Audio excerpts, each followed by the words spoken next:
আসসালামু আলাইকুম, কেমন আছেন সবাই? নতুন একটি রেসিপি নিয়ে কিন্তু আজকে আমি হাজির হয়ে গেলাম। আজকে বানাবো চিড়ার মুরগি। এটা অনেক বেশি সুস্বাদু আর অনেক বেশি মুচমুচে। তো চলুন বানিয়ে ফেলি।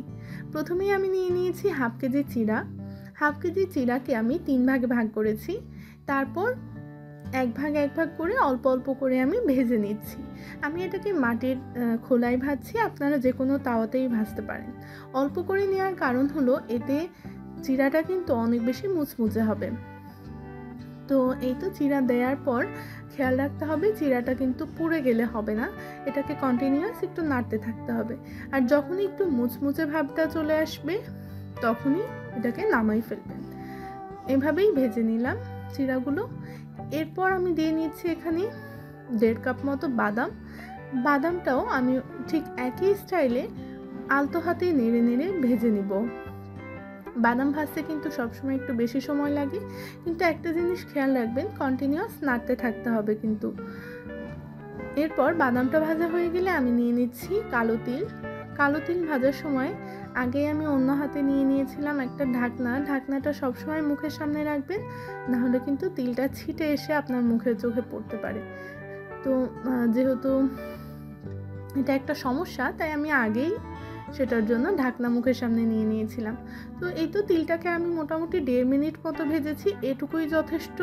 তিল বেশি ভাজলে আবার তিতা হয়ে যাবে।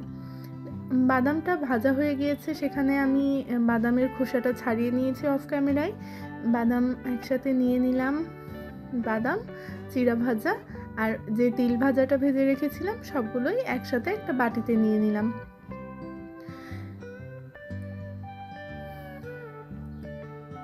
এরপর চুলায় একটা পাত্র বসিয়ে দিচ্ছি, সেখানে পাত্রটা গরম হয়ে গেলে দিয়ে নিলাম 1.5 চা চামচ মতো ঘি।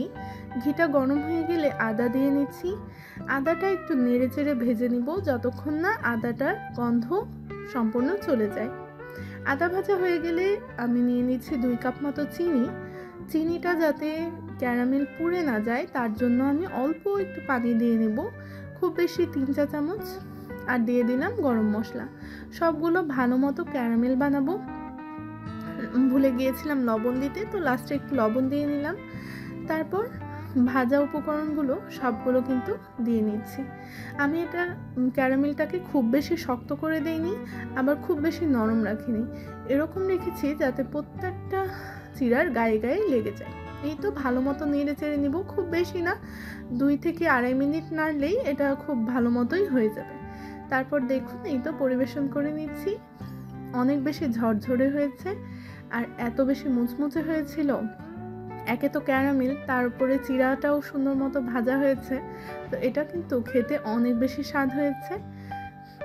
আপনারা বাসায় চেষ্টা করে দেখতে পারেন। আর এটা সব থেকে বেশি সুবিধা হলো এই একটা কন্টেনারে রেখে দিলে আপনি 1 মাস থেকে 1.5 মাস এটা আরামে খেতে পারবেন।